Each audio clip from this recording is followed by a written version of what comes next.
Welcome, everyone. It's the Mike Tech Show, show number 962.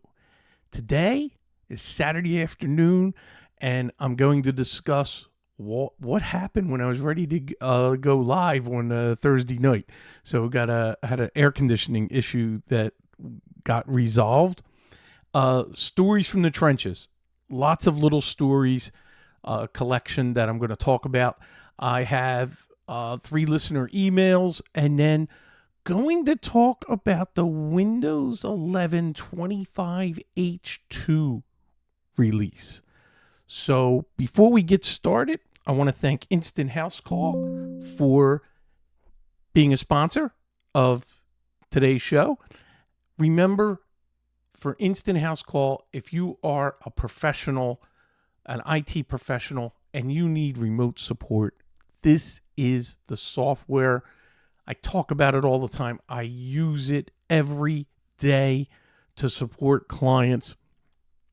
Yesterday, client called me in a panic, had a pop-up that was talking to her and wanting her to call phone number. We've all seen this.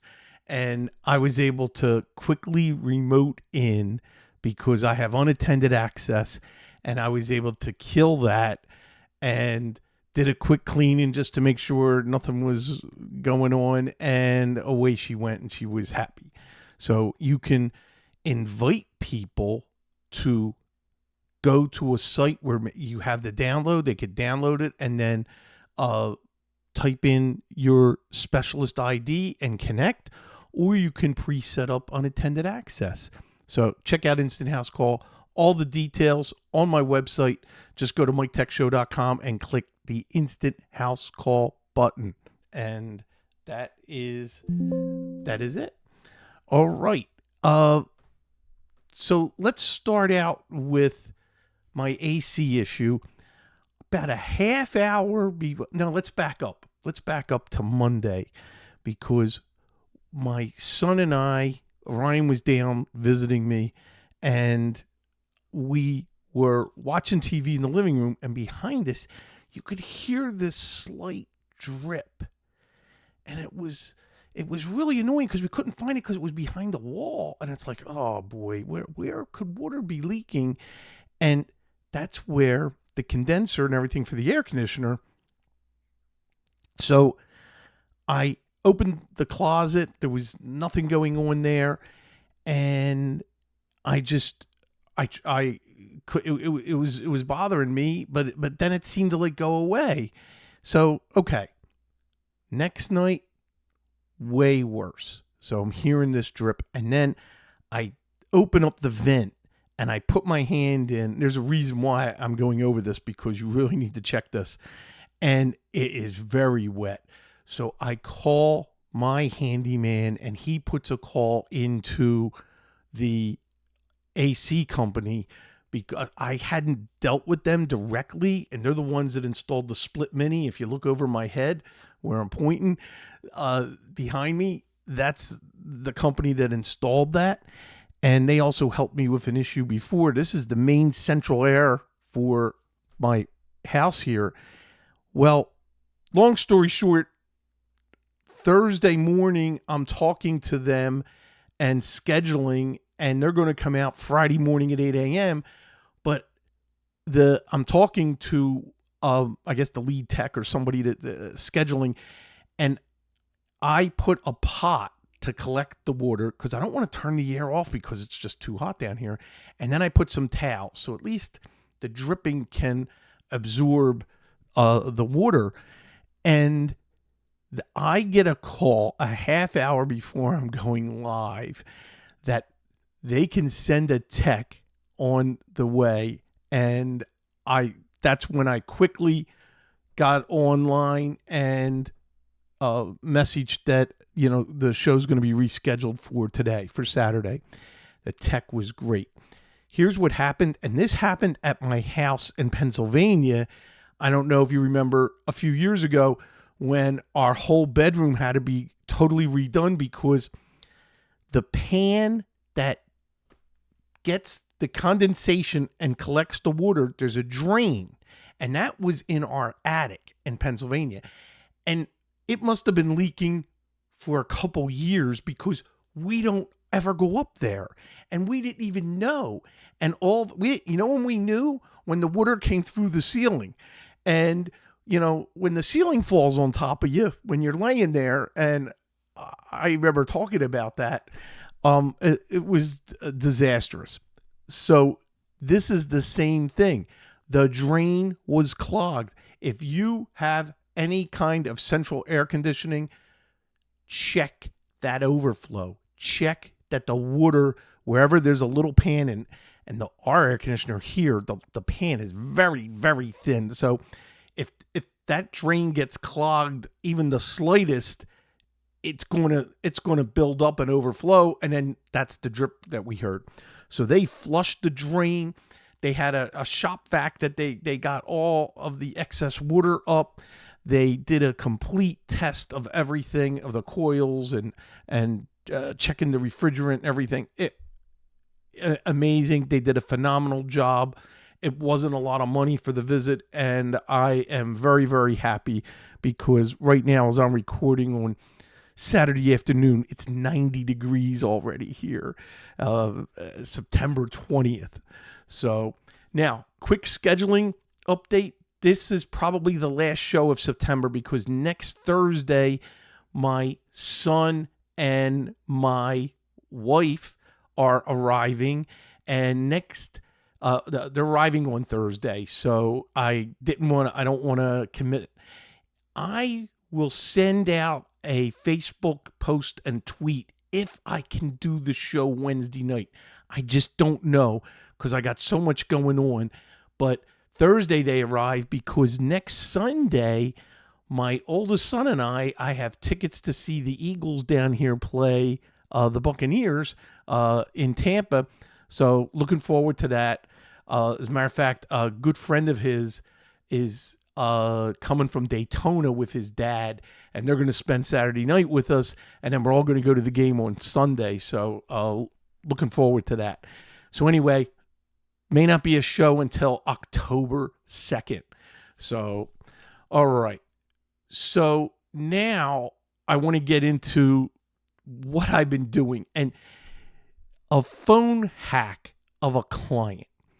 And this is a reminder because we pinpointed where the hack probably happened, and it was Wi-Fi at the Boston airport.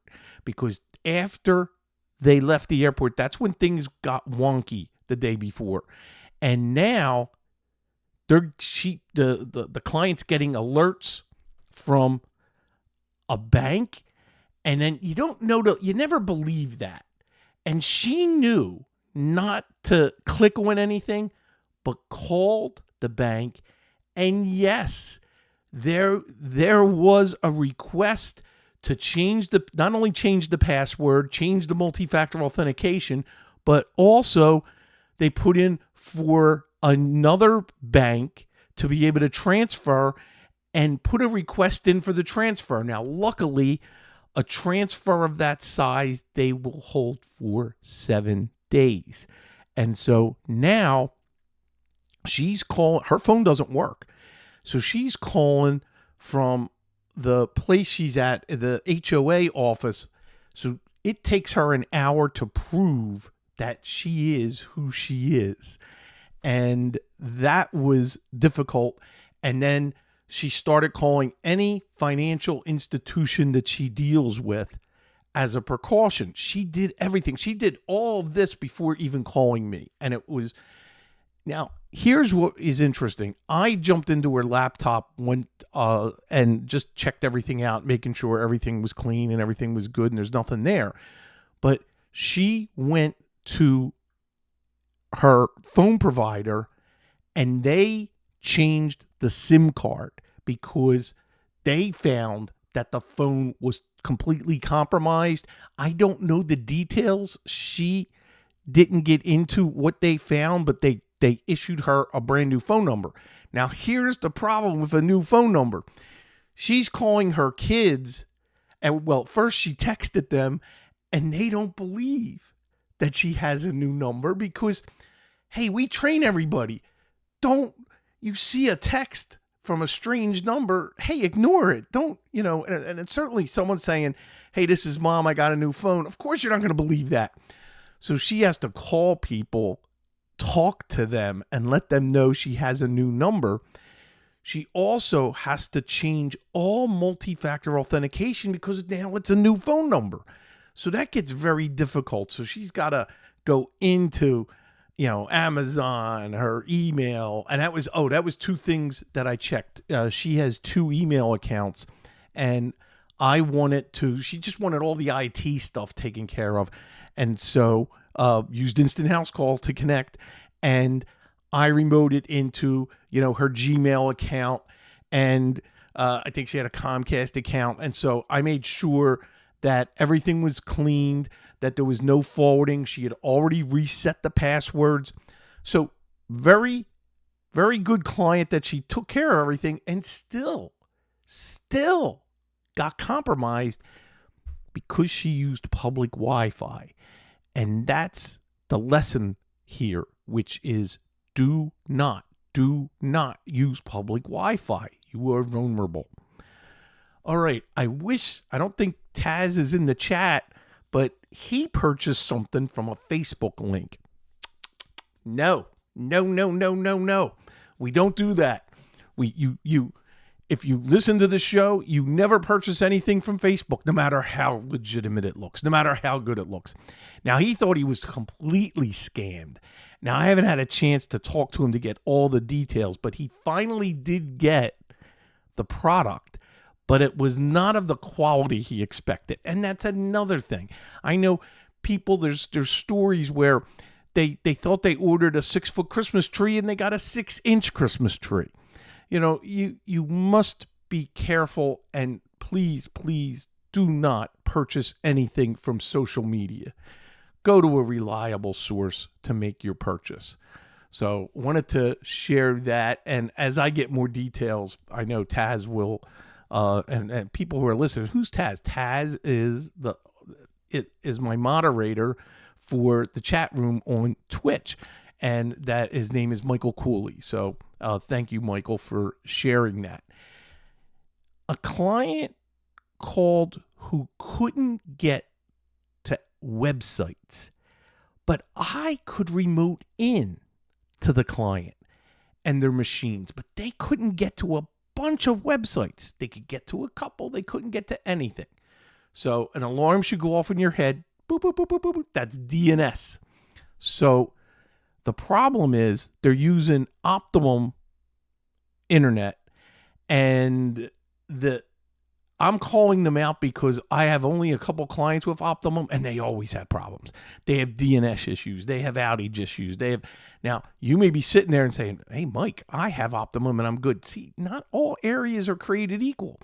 An example, in Pennsylvania, I love Verizon Fios. Love it, love it, love it.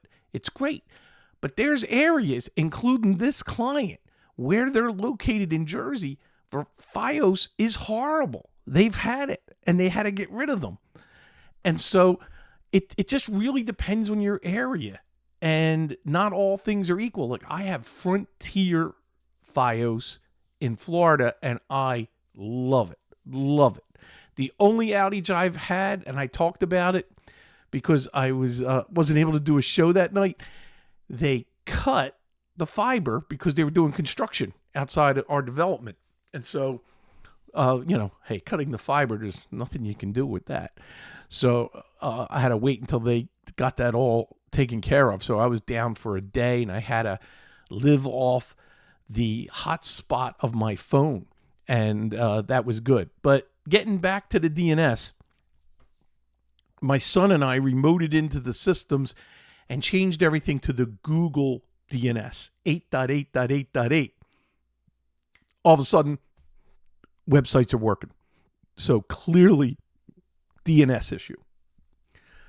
Okay. Laptops. Been an uptick of laptops. I don't even think you can see it. There's, it's behind me. The chair's covering it. But there's a laptop sitting there for a client that I got to go down to St. Pete on Monday, and I'm installing that. for a client here in Florida. This is where I'm helping another MSP that's in Pennsylvania, but has some clients in the St. Pete area, and I'm helping them out. So I'm installing that and setting that up for them, and they have a little laundry list of things that I'm going to help them with. I think printing issues, and so that'll be interesting because I've never met this client, and so looking forward to that on Monday. We've had a lot of laptop orders and a lot of migrations. My son spent 3 days last week. So it was Tuesday, I think Thursday afternoon, and then Friday, literally installing a new laptop for a client and transferring all the information. We continue to use Fab's Auto Backup 7 Pro, and working fantastic, and love it. And so going through a whole bunch of migrations. And while he's doing that, I'm covering the phones or doing what I can from down here in Florida. A good client, all of a sudden, when they got their new computer and Fab's transferred everything, this is a couple weeks ago when they got their new system set up, email was working. They have 2 Gmail accounts, and then they have a business Exchange account. The Exchange account has been perfect. But this is kind of weird. She will get emails, but delayed, sometimes even a day. And she just using Outlook Classic, and I'm on the computer and I can't figure it out. I said, let's log into your Gmail account. And so this is the instructions for how to properly set up receiving your Gmail into Outlook. And I've been over this time and time again, but one of the things you have to do is get a specific app password.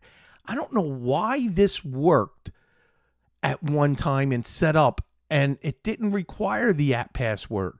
So I think it's how you set up the account initially. And we must have set it up where we just clicked Outlook, and if you go through the process not via control panel, it'll let you authenticate at Gmail, and then it'll add the account. Here, I just said, you know what? Let's create the app password. So one account had MFA set up. So you have to have MFA, multi-factor authentication. You go to account, then security, and then you have to search for the very specific words, app passwords. And you'll come up with a screen where now you can type the name of the app. So I type Outlook, and it generates a password. Now, there are spaces in that password. You have to copy that, and I open up Notepad, I put it in there, and take out the spaces. Now you go into control panel, and the mail set up, and I put that password test, worked perfect. The other account, MFA was not set up. So we set up MFA, and then I do the same thing. Account, security, app passwords, and then take a look. I put Outlook, and then get the password, and then I document that for the client, so this way she can save that, and then I put it in our secure database. So if anything happens and we got to rebuild Outlook for some reason, we have those passwords. But that fixed the problem. Mail merge issue. Now, I thought I'm not a good mail merge person with Office 365. So the client says he keeps getting an error, keeps getting a problem. Now, here's what we're running into. I thought it was details within mail merge. Now, he's got that down where you create one line in Excel. Each row is a different contact with the variables that you're going to fill into the mail merge. In Word, he has his mail merge email that he wants to send out, and he's got all the proper variables set up. He does the merge, and here's what we're finding. He has Yahoo Mail. And after about 10, it stops and it just won't send out of the outbox at all. So here's where he tried, and this is where he brought me in.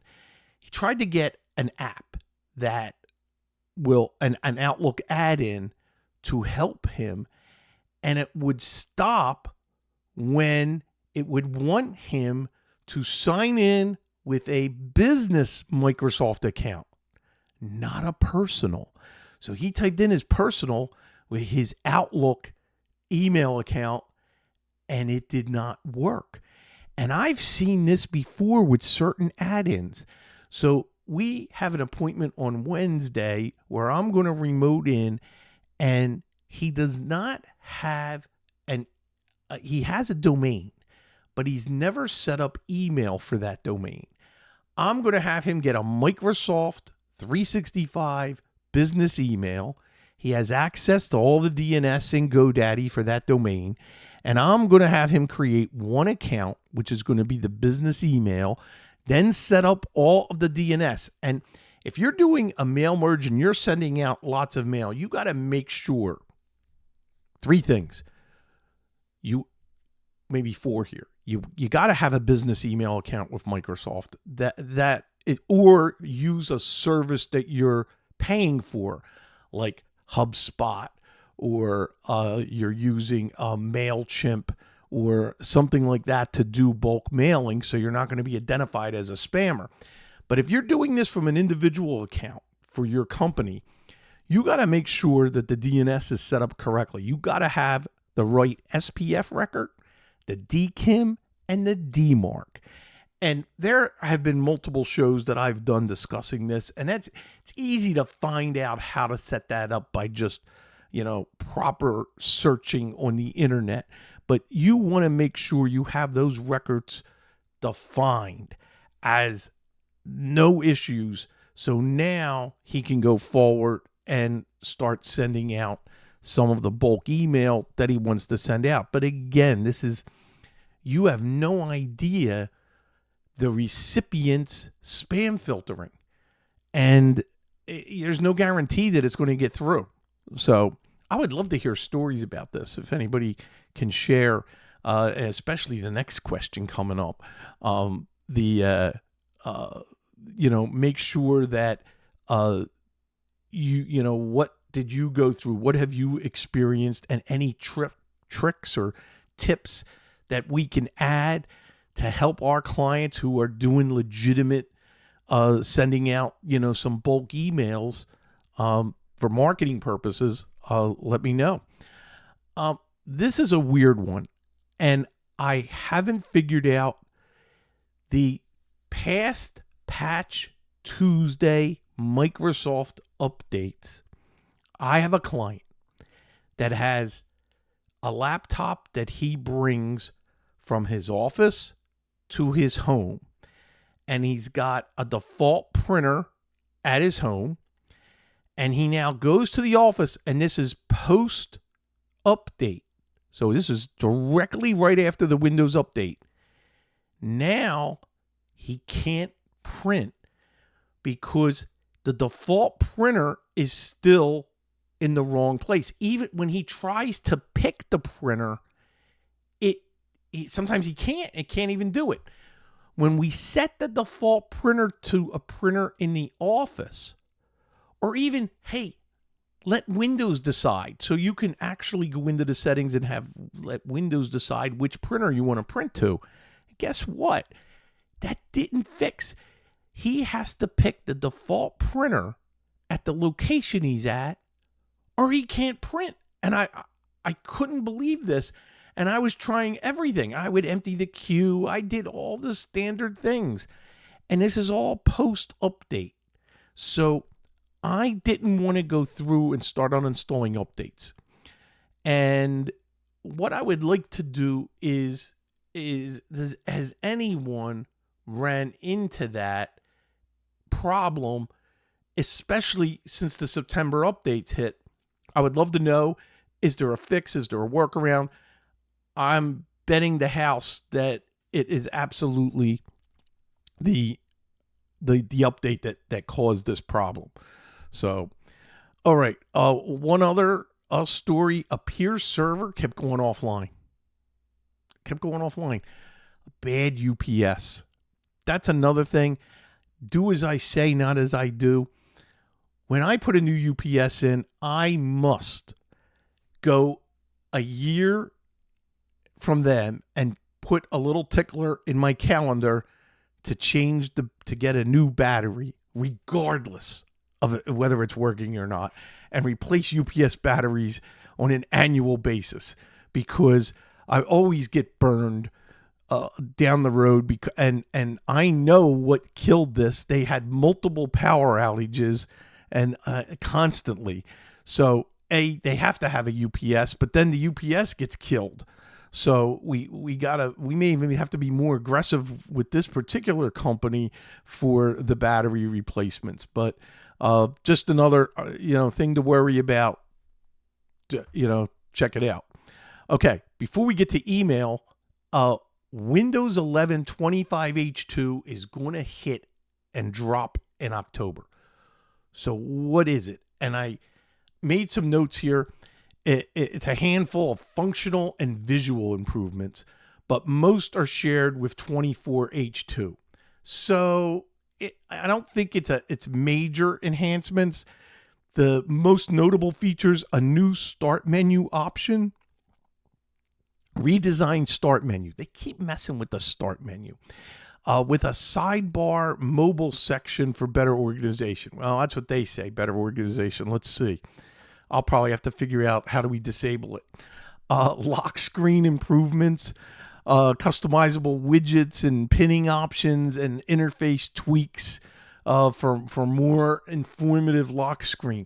The lock screen on a PC is not important to me as much as it is on my phone, my iPhone. So I can see Apple. I like what they do with enhancements to the lock screen, but I don't know if I care about it happening for Windows. Maybe with your laptop or something, I guess. Narrator updates, enhanced AI-driven descriptions for images. Windows search and image search results show as a grid for easier photo browsing. That's interesting. An Android phone link to resume Android apps directly from a Windows taskbar when using phone link with supporting hardware. Task Manager. CPU usage is now reported more consistently with a new CPU utility metric added. Looking forward to that one out of everything I've been reading here. Control panel. Man, I wish they would stop messing and moving everything from the control panel. Well, they're going to do it again. The settings migration. More legacy options. Date, time, region, language, cursor settings are now permanently moved to the settings app. I hate that. Anyway, so we're going to have to live with it. Passkeys. Support for third-party passkey providers for secure login and authentication. Okay. Now, for under the hood, administrative. Admins can now use group policy to remove pre-installed Microsoft Store apps on enterprise and educational devices. I wish they would say pro devices. That would be nice. PowerShell 2.0 and WMIC command line utilities are removed from the OS. Interesting. Faster installation via an enablement package for streamlined upgrades. Okay. Now it looks like once a year we're going to get an annual update. So we had 24H2, and it was around this time, end of September, beginning of October. Now we're going to get 25H2, and they're still keeping on that 36-month. They want you to have the latest update within 3 years. So let's see what happens. That is it on what I have for 25H2. H2. So now let's get to some emails here. And this is from Cormac from Crosshaven Computers. Mike, hello again from Ireland. Quick one about putting Windows 11 on older computers not spec'd for it. The easiest way is to just build a Windows 11 stick with Rufus and tick the bypass box. You know, I didn't do that, and I paid for that utility that I used, and I guess did the same thing. But here you could do this for yourself. But beware to anyone doing it. I've seen computers bought elsewhere come into my shop for repairs, and they had Windows 11 on them when they should only be running Windows 10. The issue is, yes, while they will take Windows 11 updates, they won't take the big Windows 11 feature updates. Some of these computers were running Windows 11 that was a year or two out of date. Now, Cormac, I'm challenging you. If you can take one of those computers and use the trick of the group policy from a show that I talked about where you can force the new update, my Windows 11 here in Florida, I had to use that to go to 24H2. It was stuck on 22H2, and I got it to go to 24H2. Just curious if that would work. I'd love to hear back. Thank you. This next one, and I got a follow-up today, and this is Karen, who's a long-time listener. And Karen, yes, I do remember, and I think you worked with or worked closely with QuickBooks, I believe, because I remember having some questions. Anyway, here's what her problem was. And I'm a longtime listener of your show, and I've learned a lot over the years. I am trying to update my family's Windows 10 machines for another year of ESU. One computer was a breeze, no issues. Then I did the same steps on a second computer. I made sure that this computer had all the recent updates. I also made sure that the Windows settings were being backed up. This computer is running Windows 10 Professional, so it should meet Microsoft's requirements. The past 3 days after booting up the computer, I have checked for Windows updates, and it says the computer is up to date.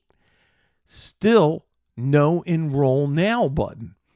I did some Googling and found a registry hack, which I would prefer not to do since I don't know any of these YouTubers that I found. Do you have any suggestions for me?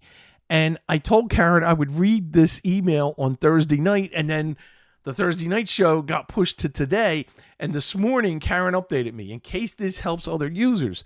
I guess you have to wait a few days after doing Windows updates for the Enroll Now button to appear. I did the Windows updates on Tuesday, and it took until Saturday for the Enroll option to appear. Karen, thank you so much for that update.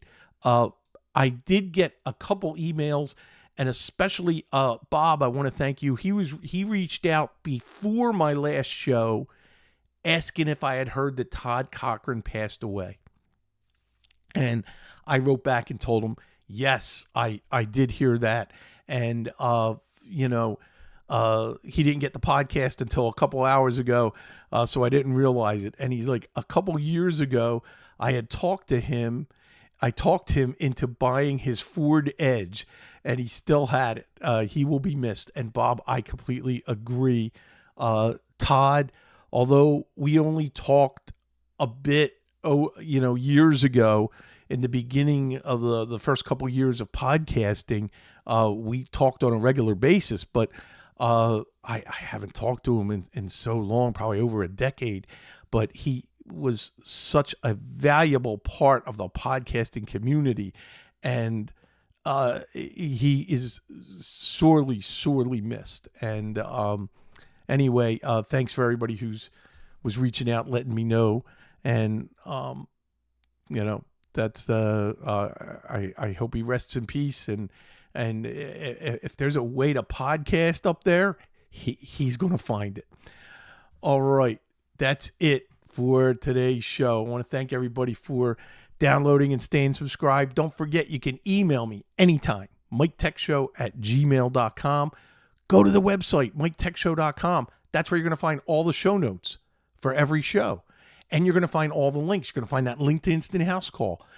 Also, you're going to see a donation button. Please, if you can, make a donation and to help support the show. I greatly appreciate it.